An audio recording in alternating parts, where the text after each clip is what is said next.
Welcome to Forward Progress on this Monday, October 2nd, post week 4. We got an action-packed show. We'll be breaking down some takeaways of the week that was. Look forward to this week's lines and early market moves, as well as impactful injuries we're keeping our eyes on. If you're not already, you should really subscribe, hit the notifications bell so you don't miss any content. And of course, this is all brought to you without our sponsor, Pinnacle. Pinnacle is the world's sharpest sports book and available to bettors in Ontario. Find out what the pros have known for the last 25 years. Everyday competitive odds. Your trusted sports book. Bet smart. Bet Pinnacle. Must be 19 plus in Ontario. Please play responsibly. With that being said, I'm your host, George Sofidis, and I'm excited to get this show on the road. Today, we're not joined by Suma, but I've got Cleve TA plus EV Better, CleveAnalytics.com. The man who was right about the frisky Arizona Cardinals. Cleve, thanks so much for doing this. What's going on, George? Super Bowl Cardinals. Can you read my header? You know what? The market, they almost pulled it off yesterday. They almost pulled it off. It felt like a cover, even though it wasn't a cover. And the markets really, really do love the Cardinals this morning. We'll talk about that and more. But let's start off with the Sunday night football game, Cleve. The game was closer than some thought it would be. Zach Wilson played pretty well, and despite 2 interceptions by Mahomes, he was still able to get the job done. Cleve, what are your immediate takeaways from that game? Yeah, I mean, obviously Zach Wilson played better than anybody was expecting, and they needed that. Look, they just need not terrible quarterback play, and with that defense, they should be able to compete in these games, but the defense had kind of let them down in the prior few games. Actually, at Dallas, I thought they had a shot to cover and win that game going in, and they just got annihilated. So I had thought that maybe the defense was kind of deflated with the Aaron Rodgers injury, and they just the fact that the offense kept either going 3 and out or turning the ball over. They just weren't playing up to their capability, and then they go down 10-0 early, and I thought it was going to be a blowout. I had no money on either side, by the way, so there was no exposure there. But, Kansas City, let them back in, and that's what they do. The thing about the Chiefs, as great as they are, they're typically overvalued in these types of games. Anytime that they're favored by over a touchdown, it's really hard for them to kind of squash these teams, and so they let a lot of these teams back in it, and they did that last night. And then obviously, up 3 in that last play, just an incredible drive by Mahomes. No matter what you think, if it was a holding or not a holding, by all accounts, it didn't seem like, if you talk to some of the people in the league, that they thought that was a holding on that long 3rd down scramble. But that's what he does. He's able to get out of sacks and make plays and extend drives, and he did that, and they won the game. So. I think there's some hope with the Jets that if Zach Wilson can at least be competent with that defense, they could stay in it. But they're gonna have to win some of these games in the near term where they are either a favorite or it's a coin flip, and we got one of those this week. Allow me to put my tinfoil hat on for a second here. I don't believe the refs outright try to make the Chiefs win, but I do believe. In all sports, superstars get superstar treatment. It happened in basketball with Michael Jordan. It happens in hockey. I thought it happened a lot for Tom Brady. And, Mahomes is the face of the league and probably is going to get the right side of the whistle more times than not. Add in the Taylor Swift mania, and my God, the conspiracy theorists were out and about last night. I don't want to spend too much more time on that game. But I do want to talk about some takeaways. Both of our teams, Miami and Cleveland, were playing in first-place games against Buffalo and Baltimore, and neither game was very close. Cleveland at least had the caveat that their starting quarterback was out with some late information that he was going to be out, and the markets were moving all over the place the previous 24 hours. My question to you with that game is how good is Baltimore? Because they've been a little bit fortunate in that they've played a Joe Burrow that was diminished and 2 backup quarterbacks. Like, where do you put Baltimore in the grand scheme of things? So heading into this year, I was very high on them. I had them winning the AFC North. I had them in the top 3 behind Kansas City and Buffalo in the AFC.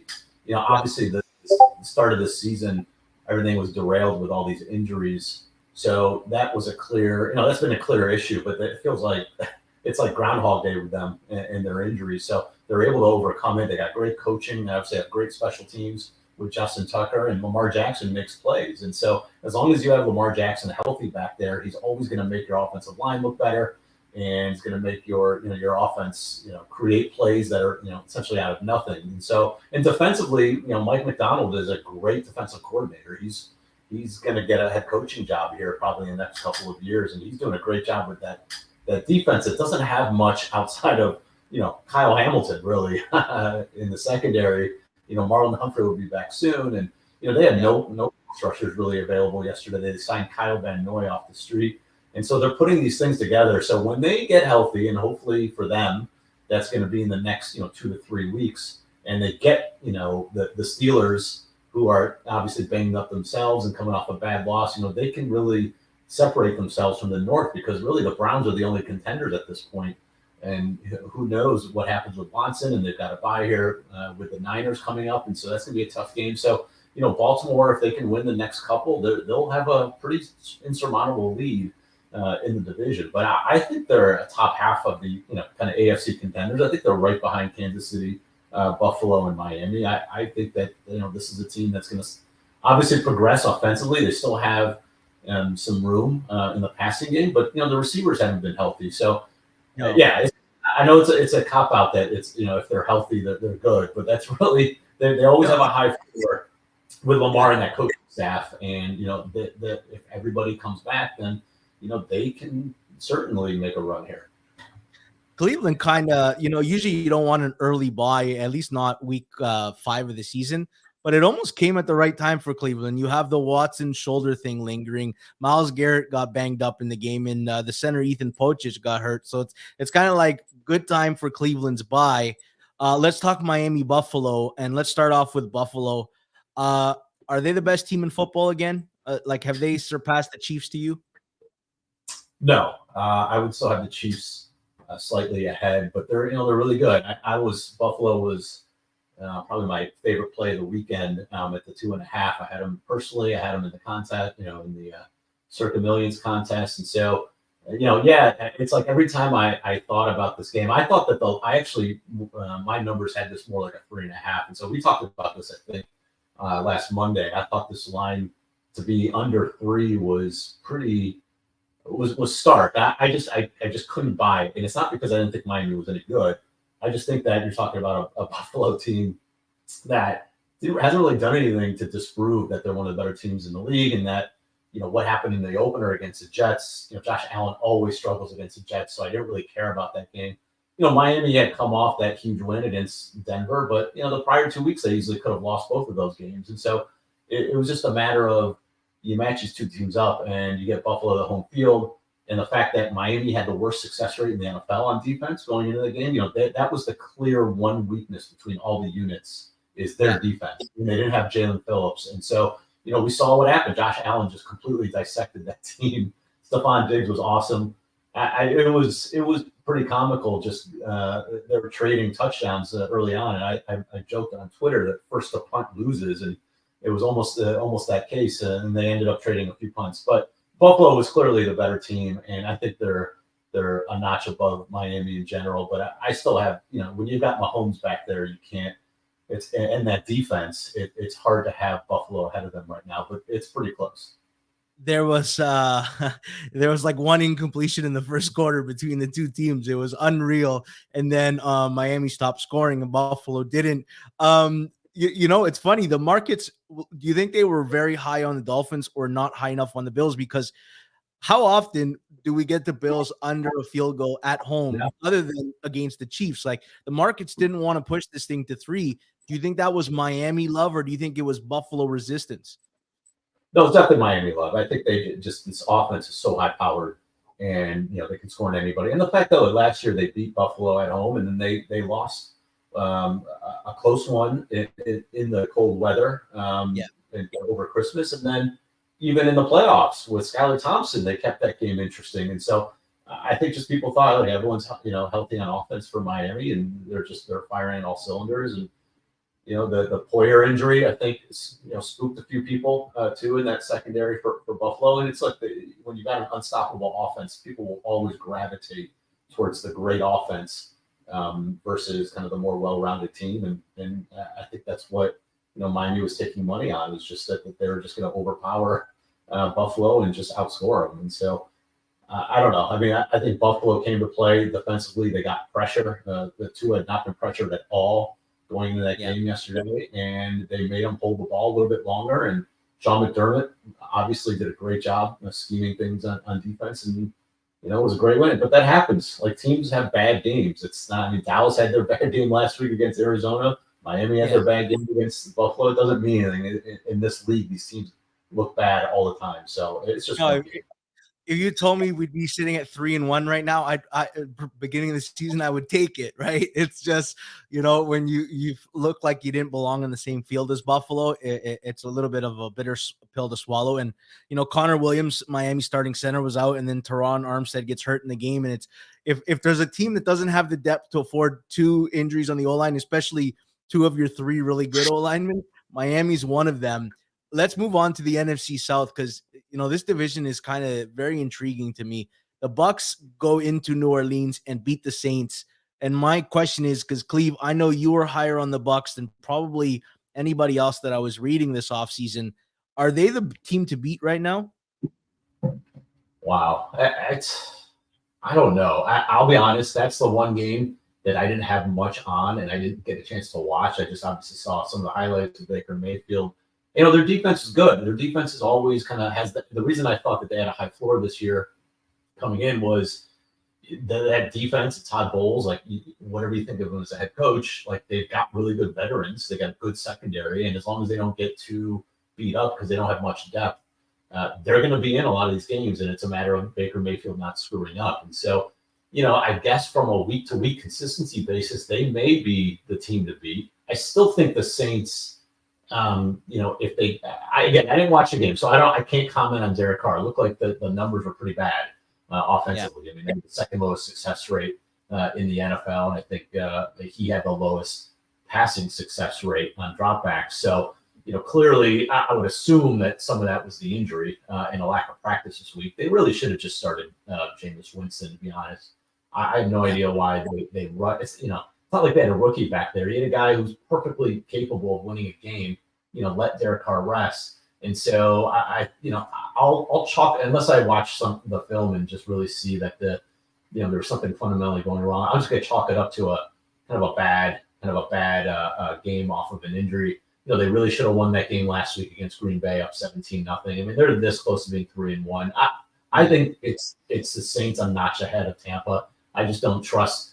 Honestly, it's more about just this team is so top heavy and they don't have a lot of depth. And so just as the season goes on, they'll probably get a couple injuries and fade away. And it's just a matter of, can somebody, leap up. And so I would say still the Saints by a notch. Definitely, they got that high floor. All right, let's talk about the Falcons. And you said high floor. The one thing that I think both of us disagreed, even though we thought the Falcons had a decent enough base and a soft enough schedule, I think we both disagreed on this ceiling that some saw in this team. And mainly you and I were pointing the finger at Desmond Ridder and their lack of deep threat options. How close do you think we're seeing the Heineke? Arthur Smith came out today and he reiterated that Desmond Ridder is his starting quarterback. Do you think he has a long leash, or you think at some point they're still contending for the division, they might pull the hook? I don't know. I mean, it's one of those where these coaches, these front offices get so, they're so stubborn because they make a decision in the offseason to stick with Ridder when they easily could have, tried to, they had a lot of cap space to acquire a quarterback or trade up in the draft or do something. And they just decided to stick with Ridder. And when you make that decision, you don't want to have egg on your face, 3 weeks into the year, 4 weeks into the year, say, okay, we're going to pull the plug. I don't think they want to do that yet. So, to me, there's that thing where they're just being stubborn right now. So I would, I think they should start Heineke. I mean, the fact that you have 13 points in the last 2 weeks, he was awful. Those interceptions and Orlovsky did a really nice job showing diagramming what he was looking at and where he should have gone. I mean, there's one where it's just a standard, throw it out in the flat, and he decided to throw it in double coverage on a slant, and it was an easy interception. And you can't make those mistakes. And so, and the fact that the defense is playing well, I mean, they're keeping them in these games, and they can't score an offense. And eventually, it's going to be kind of like the Jets, where when the offense is not doing, not the quarterback is not pulling his weight, the defense gets demoralized. It's an issue in the locker room, and you lose the team. And so, I personally think that this is it. Like, if you can't beat Houston, if Ritter plays poorly again, you got to pull the plug. But like I said, these coaches are pretty stubborn here. So I'm not sure if they'll end up doing it. Yeah, so it's almost as if they shouldn't have drafted a running back, and maybe one of their future franchise quarterbacks were in the draft, and they could have put an aggressive move to move up. Let's talk about the team that did do an aggressive move to move up, Carolina. They trade up. They give away their first round pick to the Bears. The Bears currently have the top 2 picks in the draft, the position that most thought Arizona would be in. Bears and Panthers on a neutral. Like, who's the worst team in football here? Wow, that is a good one. I think I think you have more upside with the Bears slightly, by a notch. I mean, Carolina, I think I messaged this to you earlier today. Bryce Young has led 1 touchdown drive in non-garbage time in 3 games. I mean, 1 touchdown. He's done absolutely nothing. Now, if you told me Andy Dalton was starting, I'd have Carolina by 1.5 points on a neutral. Yeah, I think he's 2 points better right now, at least, than Bryce Young. And it's not even close. You saw, Seattle's defense isn't very good, but you saw, Andy Dalton can move the ball, threw for over 300 yards. Like, he was effective. Whereas Bryce Young is just sitting duck back there. He has no chance. He's not reading the field. And it's a bad Minnesota defense. Couldn't do anything at all. And it's got to be really frustrating, because this is your future, and you're seeing what Anthony Richardson is doing. You're seeing what CJ Stroud is doing. And it's pretty pathetic what he's putting up there. It's got to be the worst offense right now in the NFL, even worse than Atlanta's. So I think that I think Chicago by a hair, only because, we've at least seen Justin Fields put some points up on the board. We saw it yesterday against Denver. I don't think Carolina could do that against Denver. And as bad as Chicago's defense is, I think they've allowed maybe 13 of the last 14 opponents to go over their team total, dating back to last year. That's how bad their defense is. I don't think that right now Bryce Young in this offense can take advantage of that. All right, let's talk about the guy who they should have taken. And this isn't a hot take. I was screaming this in April. I love CJ Stroud, always have. I thought he was a legit franchise quarterback. I didn't believe that Bryce Young was the better prospect. I also didn't like the Kirk Cousins comparison and putting that kind of ceiling on him. You also watched him. You're an Ohio State fan. Have the Texans impressed you, or what? Like this is, despite all their O-line injuries, this offense is kind of dynamic. Yeah, again, it's the last 2 weeks. I have not watched as much Houston as I'd like, because I do want to see CJ Stroud, because I loved him at Ohio State. Just great in the pocket. He is your prototypical, like, give him a clean pocket, he will pick you apart. Throw such a pretty ball. I don't know. It's funny though. So if you had to say who had, amongst all the teams in the NFL, the worst quote unquote spot in each of the last 2 weeks, it would have been the teams that Houston played. So Jacksonville last week, coming up on a back-to-back, an unprecedented back-to-back road trip in London, which I'm sure that the team, the players, whatever you think, I'm sure they were in the back of their head thinking about that all week, getting ready for it. I don't know. Maybe it's just an excuse, but it is what it is. And then they faced a Pittsburgh team, which had come off a tough Monday night game at home, go all the way across the country in a short week to Las Vegas. They have all these flight issues with their plane, delayed. They fly back home, then have to fly back down again to Houston. It's a really, really difficult spot. And again, I don't want to make excuses. It could just be coincidence, but they did get that benefit of 2 teams that they clearly weren't ready. And I was shocked, because they didn't have a left tackle. I mean, they didn't have Larry Tunsil, and they have Josh Jones. I thought that you would, TJ Watt and Alex Highsmith would have a field day, and they didn't get to CJ Stroud at all. And again, I don't know what's going on there, if that was a fatigue issue, but for whatever it's worth, CJ Stroud took advantage, and good for Houston. They're playing really well, and they're making the plays. And when you've got a quarterback who can sling it like CJ Stroud and you can keep them upright, you're gonna compete against anybody in this league. And so it's a fun, exciting team. Nathan, Tank Dowell is a fun receiver. Nico Collins is a good receiver. So they've got some good young weapons. It's a nice nucleus either way. So I'll see. I mean, I think this line movement is pretty interesting today with Atlanta. It was 3.5 on the look ahead. Now it's been trickling down all morning. I haven't looked in the last hour. I don't know what the Pinnacle line is, but it was getting towards pick'em, which is pretty shocking to move that much that quickly.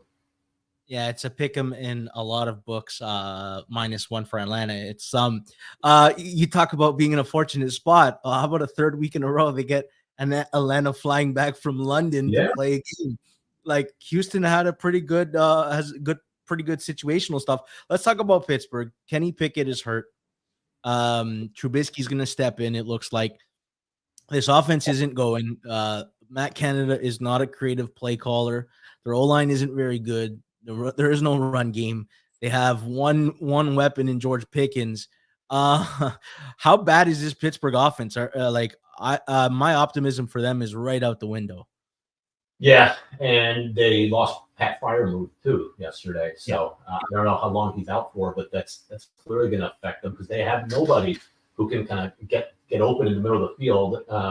And Pickett was just not accurate at all, and he bailed out of the pocket. I mean, the play he got hurt, he just bails without any pressure, and that is just a sign of a quarterback who has no confidence. And honestly, I think I know it sounds crazy, but I think Mitch Trubisky gives him a little bit better chance to win right now than Pickett did, the way he was playing.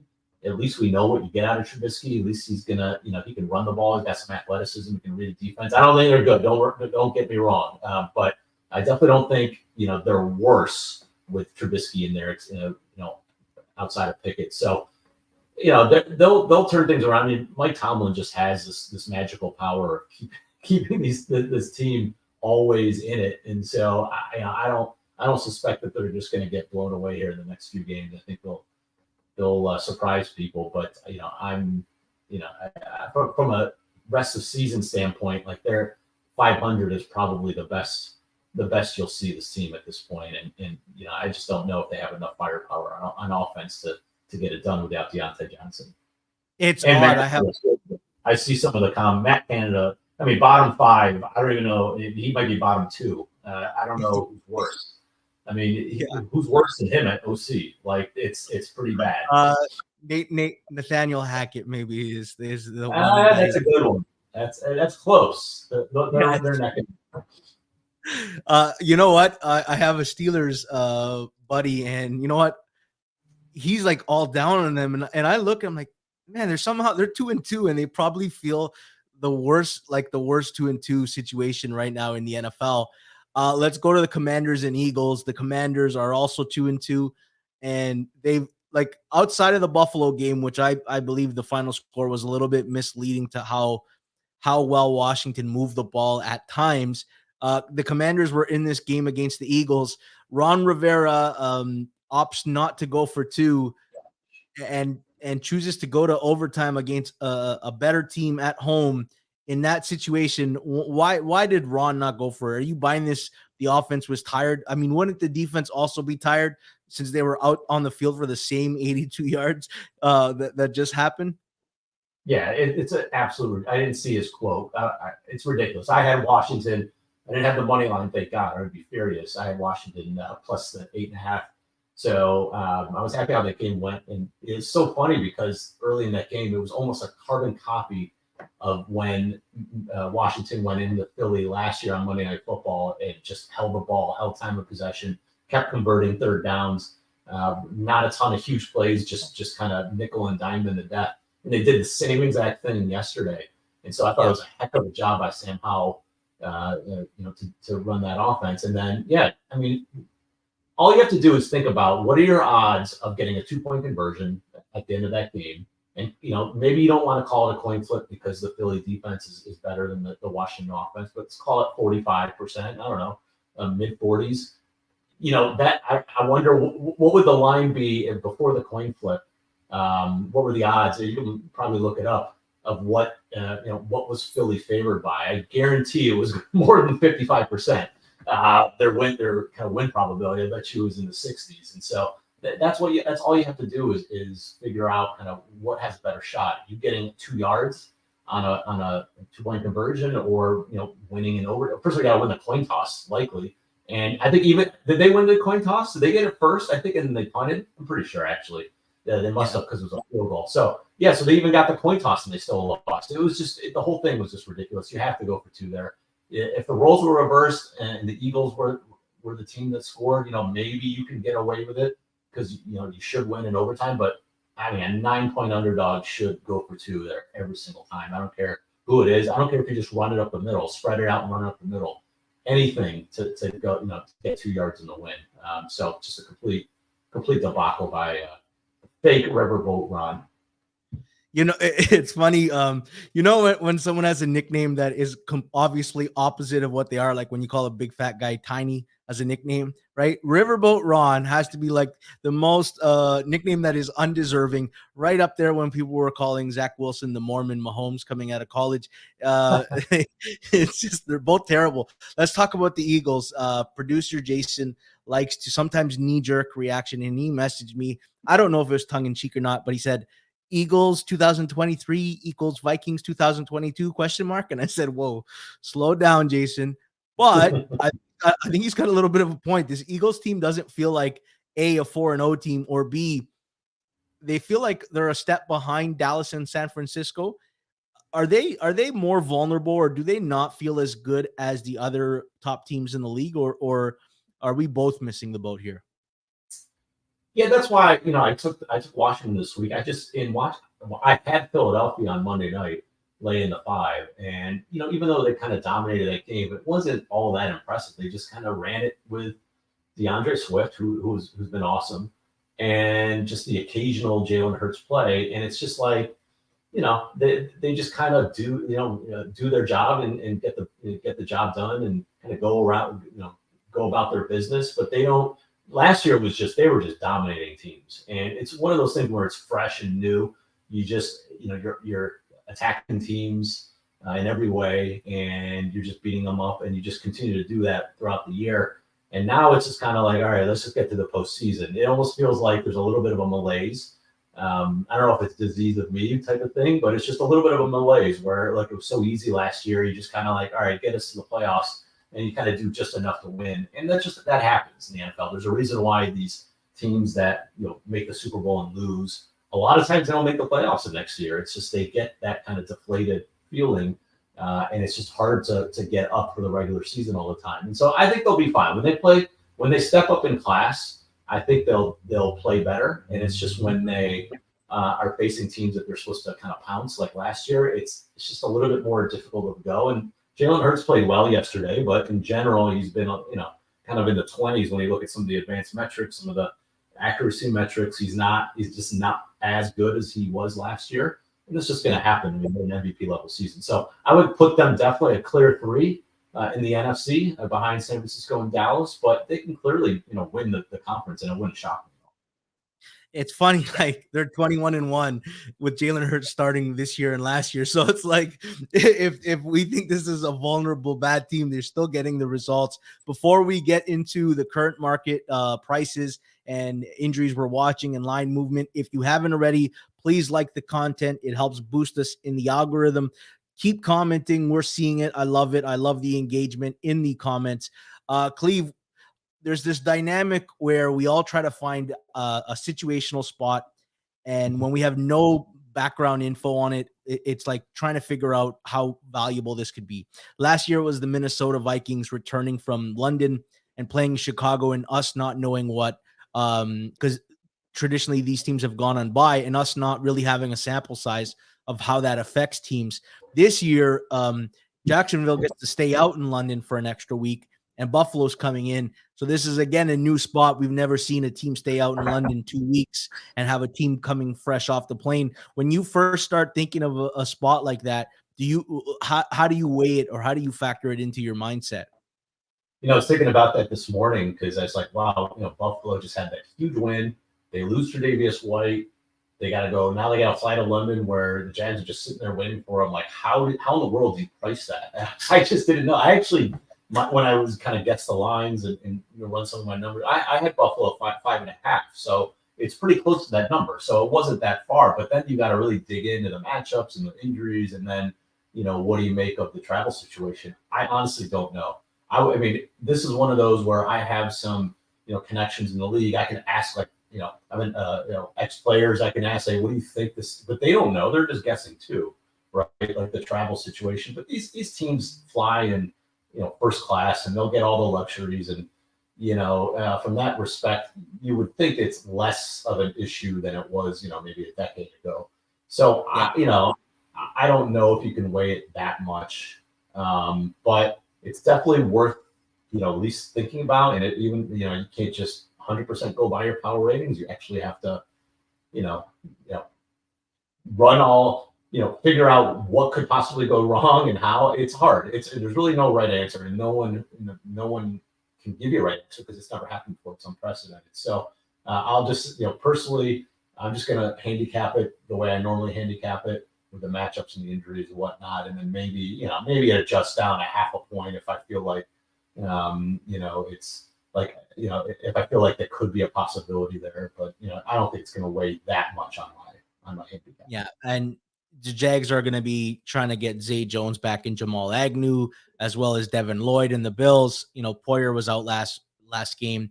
Tre'Davious White looks like he's got a season-ending injury, and then Christian Benford, their other corner, also got hurt. Let's go to Houston and Atlanta. Probably one of the more intriguing line moves so far since the lines open. Atlanta's probably been the healthiest team in the NFL. I, as a person who goes through every injury list, it's a tedious job, and Atlanta makes my job fairly easy. Laramie Tunsil, Josh Jones didn't play. Houston's O-line's banged up. They might be getting back Titus Howard and Juice Scruggs. They're eligible. I don't know that they come off right away. Let's look at it. Atlanta opened up. You said they were 3.5 on the look ahead. They opened up 3, and this thing is essentially a pick 'em. The Houston money and the love started pouring in. Atlanta's also coming back from travel. Are you surprised the market's starting to love Houston and maybe come off Atlanta? A little bit, yeah. But I honestly was surprised last week that, usually I can sniff these things out when Pittsburgh was only laying 2.5. And I said, well, who's going to block this defensive front? And somehow they got it done. So there's something that I'm missing when it comes to this Texans team that the market's figuring out. I will say that I was surprised if you look. So let's see here. Pittsburgh was laying 2.5 to 3 in Houston, and now in Atlanta it's a pick 'em or a 1. Like, just think about that in the it just doesn't make any sense. I know there's an adjustment to Houston, but that's a gigantic adjustment, because if you had played that game in Pittsburgh, you're talking about like Pittsburgh being a 6-point-ish favorite yesterday, 5.5, 6-point favorite. So now you're essentially saying, like Pittsburgh would be 5.5 to 6 points better than Atlanta, and we know that's not true. So it seems off. Like, I think that number should be closer to 3. Again, there's more to it than that, but just from a pure kind of thinking, apples to apples, it should be there. But I think there's a couple of things going on. I mean, obviously, like you mentioned, no bye after the London trip. I will say I actually I have a database that I ran this morning. It goes back to 2000, and teams that did not take a bye after the London trip are 500 against the spread. So the market accurately adjusts this. It's not like it's there's a case of these teams really struggling. I will say the one area, and again, it's small sample size. We're talking about like 10. I think there's 10 teams this has happened to. The opponent's team totals have gone over 70% of the time. Only one time has a team allowed less than 20 points coming off that bye. So, maybe it's a situation where the defensive legs are tired. I don't know. It's coincidence. It's a small sample size, but just to give you the numbers. So I think it's already adjusted in the numbers already. I don't think there's any more adjustment you should be making from that perspective. And I just think that people are sick of betting on Desmond Ridder at this point, because they watched him play the last 2 weeks. They could not move the ball. He's almost unbettable, I think, that in some people's eyes, and they're just going with the better quarterback. And they're saying we're getting, I'm an underdog with a better quarterback in offense. And all I got to do is stop the run here. Teams are going to load the box on Ritter. And so I don't know. I think it should be closer to 3, but I understand why it's moving down closer to pick. But this will be interesting. I think there'll be some resistance at some point. I just don't know when. I remember last year the same spot was Minnesota, Chicago. I talked to a few people. We all had Minnesota power rated around 9 points better than Chicago in that situation. And the line was 7 for most of the week. It ended up getting a little bit of action towards the end of the cycle and closed 7.5. And sure enough, Minnesota won right by 7. So it was, again, the market was putting a little bit of a damper because of this travel from London return and no spot. And maybe that explains some of it. Let's go to Carolina and Detroit. The Detroit Lions, they won pretty convincingly in prime time. So, if anybody was a doubter or anybody was on the fence about them, there's a lot of love. This is probably the biggest spread we've seen for Detroit in the Dan Campbell era. Carolina has some injuries still. Xavier Woods is out and Dante Jackson got hurt in the game. There maybe could get Austin Corbett back and help the offensive line. And then Detroit had the mini bye, right? They had 10 days and hoping to get some of these guys back. Vaitai, Emmanuel Mosley, Kirby Joseph. Brian Branch got hurt in the game. We have to find out what his status is. Are you shocked this line is so big? And do you think it holds, or do you think there will be some reluctant plug your nose and bet Carolina here? I don't know. I don't know how you could bet Carolina. I mean, yesterday would have been that spot, right? You get a bad Minnesota defense, going on the road, and you would think that, all right, this is a spot where a team could at least backdoor, 4.5, 5 points, and they just, even though they were driving at the end, that it was a kind of a mercy drive. Like their only touchdown came on a 99-yard pick six. Minnesota realistically should have won by 2 touchdowns, and so I think this Carolina team is bad. I think that Bryce Young, clearly is not ready. I think this coaching staff is awful. I think Frank Reich, who I actually liked a couple of years ago in Indy, he's been really bad for a really long time now. Like maybe that Colts situation wasn't just the players last year. He was part of that. Josh McCown's with the QB coach. I don't know. The offense just doesn't look. There's no creativity. There's no separation from the receivers. There's just nothing going on to hang your hat on. And the Detroit defense is now top 5 in DVOA. Like they're actually pretty solid. The one game against Geno Smith in Seattle where they laid it on them, but otherwise they've done a really nice job.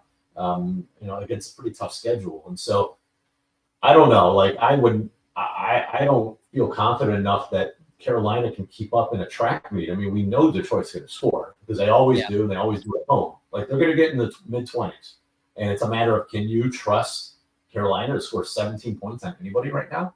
I don't, I also not sure I want to lay that big of a number with a team like Detroit, but I don't know if I could take Carolina right now. Frank Reich, there was always 2 dynamics about him, even in Indy. He made optimal decisions on when to go for it on 4th and short. The problem is his play selection is always like he loads up a heavy box and basically telegraphs, I'm running the ball here. And it's like, the actual play call itself was never good enough. And so many times I remember Indy getting, 4th and short and not converting. And even Carolina earlier this year against Atlanta, not converting these 4th downs, including late deep in Atlanta territory. Let's go to Baltimore, Pittsburgh. Baltimore, the same injuries that they're dealing with. Ronnie Stanley, Marlon Humphrey, Marcus Williams, Odafe Owe, Bateman, Odell Beckham. They got a ton of injuries. The Steelers are probably going to be without Kenny Pickett, and Pratt Freiermuth's the one to watch. Before in the AFC North, basically, if you could get over a field goal, it's always like take the dog, right? Take the points. They play a certain type of game, and yet the market's trickling up. We're going to 4.5. There is a 5 at circa. Are you surprised that the market's moving towards Baltimore here? And do you think there will be some buyback on Pittsburgh maybe later in the cycle? There might be, but no, I'm not surprised because clearly one team is much better and trustworthy. You got Lamar on one side, you got Mitch Trubisky now on the other. Like I said, he's probably not. There's no really rating change, I think, from Pickett to Trubisky. So from that perspective, not much. But It's just that there is just no confidence that this Pittsburgh offense can score against a defense that knows what they're doing, like Baltimore. And so I don't know. I think they'll get some resistance because it's going to be likely a lower scoring game and the points are more valuable. But once you shoot through the three, it can when it's in that no man's land, you'll see some. I'm sure it'll jump around between 3.5 and 5.5 all week. It's kind of a no man's land there. So I don't think I'll ever get back to 3. I don't think it'll get to 6. I think it'll just kind of bounce around here over the next few days, and we'll see where it settles. All right. If I told you, Cleve, the beginning of the season that Cincinnati will be a 3-point favorite only against Arizona, you would say one of two things. Either Kyler Murray is back and looking at his top level, or Joe Burrow is not playing the game. And that's not the case. There is no Kyler Murray, and Joe Burrow is going to play the game. The line opened 4.5 in some places, and it's been all Arizona steam this morning. We are down to a field goal. The big news is T. Higgins is injured with looks like cracked ribs and may not probably not going to play the game. Are you surprised by this line movement that it got all the way down to 3? Yes, because again, I got Super Bowl Cardinals in my header. Anyone who's following me knows that I've got a connection there, and I've talked about them every week. And it's not even that they're just playing hard; like they're good. Like their coaches put them in such good situations. And Josh Dobbs he's playing like a top 12 quarterback right now by all the metrics. And look at their schedule. He's doing it against Dallas, San Francisco, Washington, and the Giants or whatever. But like those are tough defenses. Those aren't, patsies. So like got to give them credit. Like they're designing really good plays. They're putting their players in position. The offense is creative. They ran Gannon ran a fake punt in his own 20 on 4th and 2 with like 2.5 minutes left in the half. They were getting smoked. I think it was 21-3.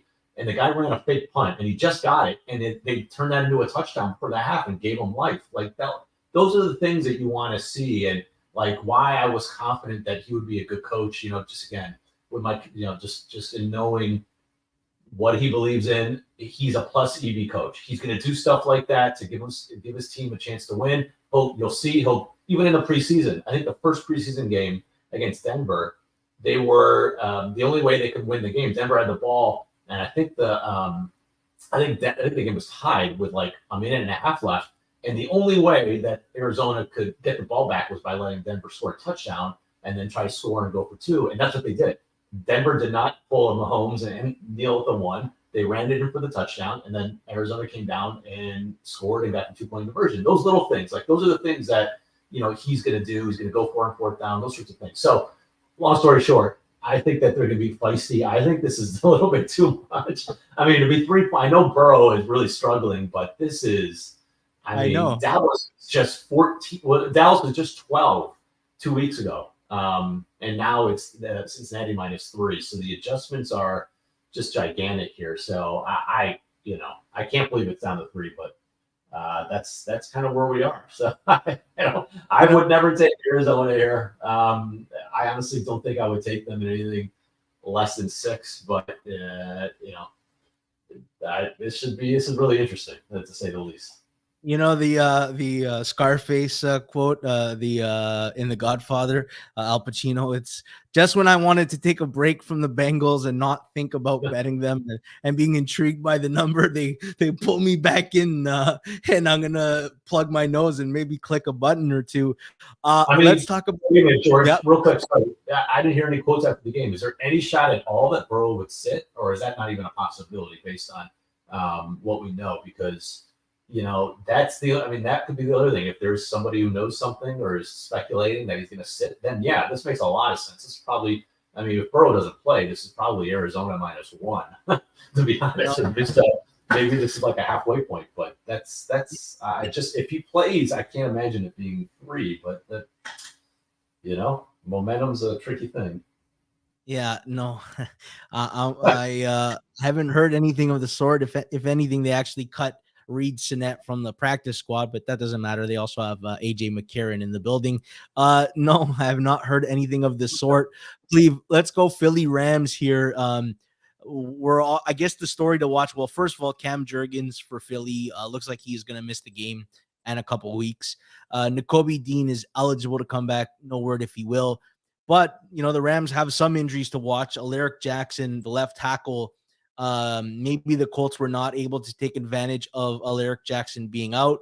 But, this Eagles defensive front might be able to. Stafford also got banged up, has a little hip thing, but he said he's going to play. And then the big one is Cooper Kupp. We got to watch if he's going to come off the IR. Philly and Rams, it looks like we're at 4.5. The money has come in early on the Rams because this thing opened 5.5 in most books. Is this just a waiting for the Rams injury situation? And if it comes out positive, you think this number is going to continue to come down? Well, I mean, if I knew that Matthew Stafford was definitely 100%, I would have jumped on the Rams this morning, and I saw there was some money that they took, and I think the over. But I watched that game. I had the Colts yesterday. He couldn't walk. I can't believe that they didn't just blitz the house on him in the fourth quarter in OT. But he was literally being helped on every, like the old Byron Leftwich when he was with Marshall and being carried from play to play, and he gutted it out and won the game. Again, it's so early in the week, and the way we've all been burned the last couple of weeks with these injuries. I don't trust what anybody says or what any reporter says or any player or coach. So I'm not touching this right now because I just don't trust that no matter what happens, even if they say he's good, I don't know that he's going to play, and I would not want to be stuck with a Rams ticket at 4.5 or 5, and they have to go to their backup quarterback against this Eagles team. I think if we knew that Stafford was playing and Kupp was back, I think anything over 3.5, I think is worthy of a look to the Rams. But it's just hard to really feel confident about that when you got two gigantic question marks with those guys. So Alaric Jackson didn't play yesterday, the left tackle. Joe Noteboom did. He was questionable, early in the week, and they held up against that pass rush that can get to the quarterback at times. So they're just when you look at the Rams numbers, like their offense is a top 10 unit right now for some of the advanced drive metrics, and they played some tough teams, and so you got to give them credit for that. They're battle tested, so they're an intriguing team to watch here going forward if they're able to stay healthy. I mean, they lack a lot of depth.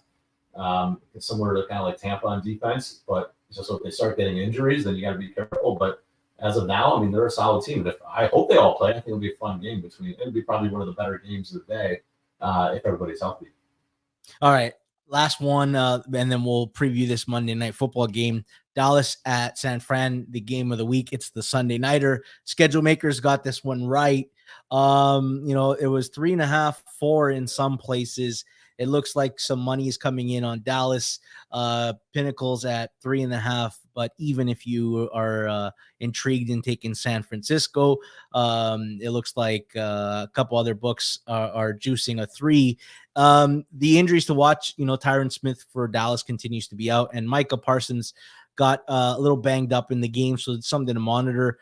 For San Fran, Juwan Jennings didn't play, and then John Feliciano got hurt, which I actually think that's a little bit has some importance because I don't particularly love San Francisco's offensive line, and I don't trust any of their depth. Are you surprised this thing opened over 3? Because I don't want to call it too early, but I think this thing's going to close 3. No, I have it 3.5 too. So that's exactly. I mean, if you think back to the the NFC playoff game last year, I think it was 4. Well, did it close? It was in that ballpark because I was on Dallas, and they probably should have covered that game if Pollard doesn't get hurt. But I think so. I think it's fair. Like these teams are pretty much where they were last year. I think 3.5 is probably a fair line. That San Francisco is probably a point better, and you give them the home field. And I don't know if this will close 3. I'd be surprised. I think it's going to be 3.5 all week, and I think that's where it's going to go. This is my personal opinion. If it gets to 3, I would really look at San Francisco because they've been real. I mean, I would just say Dallas has a few more holes, I think, than San Francisco does right now. I don't think we get a proper 3. I think it'll be that in between some, a little bit of a juice 3 or 3.5 juiced if you want to take the 3.5. I think the right line is like 3.25 in this game. So I think there might be some Dallas money. Like, this is a prime time spot, and people love to bet Dallas when they're good, and they're coming off of a fairly impressive game. Let's go to Giants and Seattle to finish it off. As we started this pod, Cleve, there has been money coming in on Seattle. The line is out to 2.5 everywhere. Suma and I were speaking in our chat in the morning, and we both like Seattle in the spot. You don't have a side, but you do believe there's going to be some scoring. When you start to break down this Monday Night Football game, where do you start to put your thoughts right now? Saquon Barkley looks like game time decision, but probably not going to go. Andrew Thomas, the left tackle for the Giants, is out, and then Seattle will probably be without Charles Cross, Kobe Bryant, and Trey Brown. But this is probably the first game where they have Tariq Woolen, Devin Witherspoon, and Jamal Adams, almost like a full healthy secondary. Where do you begin to formulate your opinion on this game? Yeah, I mean, both defenses have been terrible this year. Let's not sugarcoat it. Like, they've been awful. Seattle, by my drive metrics, I kind of do an adjusted drive metrics. They're dead last in the league. They get absolutely torched over the middle of the field. They're one of the worst in EPA allowed over the middle of the field. And if you watch that opener against Matt Stafford and the Rams, that's all he did was just pick them apart with Nakua over the middle. And even Andy Dalton. I mean, Andy Dalton looked like, prime Andy Dalton last week. So even though you get Woolen back, which is a big help, it doesn't really matter necessarily against this Giants team because they don't have a number one receiver. It's more like just, you've got like 4 number 2.5 receivers, number 3 receivers. And you got Darren Waller, who I think, for whatever it's worth, I've got his over prop yards. I think he can have a big game because if you look at Daniel Jones has targeted Waller by far the most over the middle of the field. So I think that's where they can attack the Seattle defense. First of all, Jamal Adams has always been a poor pass defender. He's been a great run stopper and a great tackler, but he's not a pass coverage guy. And especially his first game back from that Achilles, he's probably going to be on pitch count anyway. So I think the middle of the field will be open for a guy like Waller. I think Daniel Jones will use his legs a lot more in this game. And then obviously I think Seattle's going to be able to put up points. Again, the Giants have been one of the 5 worst defenses, in the NFL, and they blitz at the second highest rate, which is what you would expect with a Wink Martindale defense. Second most to Brian Flores at 53%. And,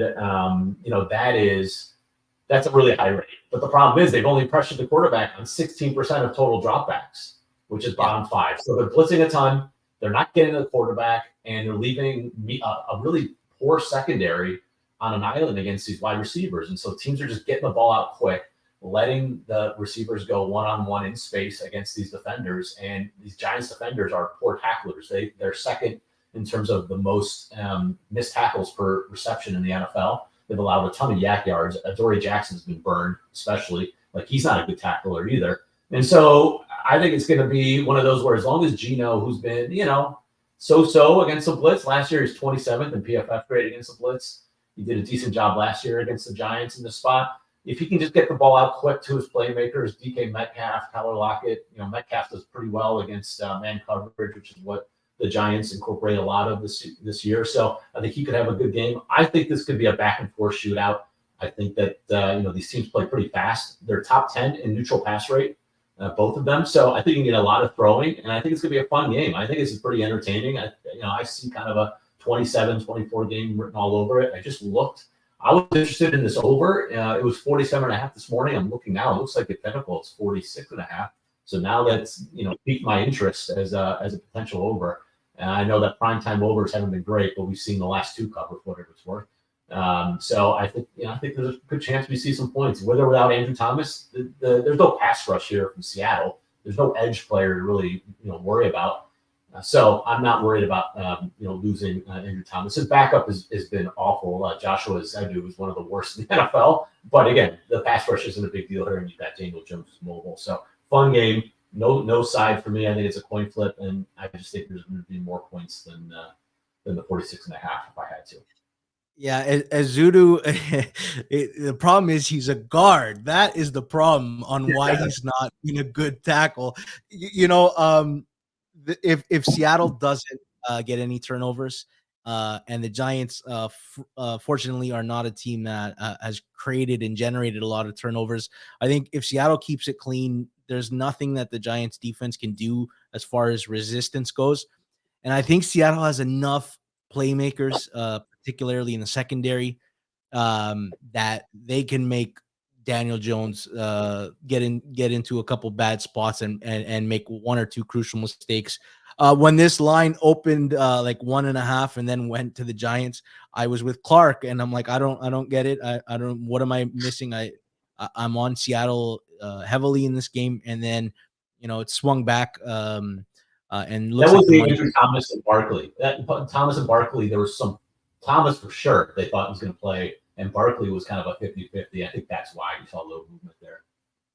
Yeah, the only thing is like, Barkley has a high ankle sprain. Like there's this weird thing. Even Austin Eckler had like all this optimism with a high ankle sprain, and sure enough, he's not back before the bye week, right? It's like there's this weird thing with media reports where everybody's optimistic about everybody. Deshaun Watson's gonna play, and Jimmy G will be the only guy to clear concussion protocol in 1 week. Like it's optimism season, and like the reporters are tweeting everything as if it's all everything's positive and all guys are gonna go.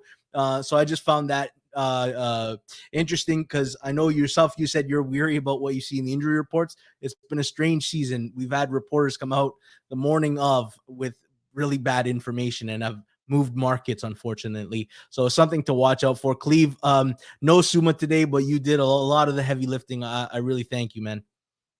No, it's fun. I appreciate it. It's can't believe we're already a month in, but let's have a good week 5. Yeah, hopefully Dolphins will be 4-1, because if they lose to the Giants, I will be the guy who's not on the show next week. It'll be you and Suma by yourselves.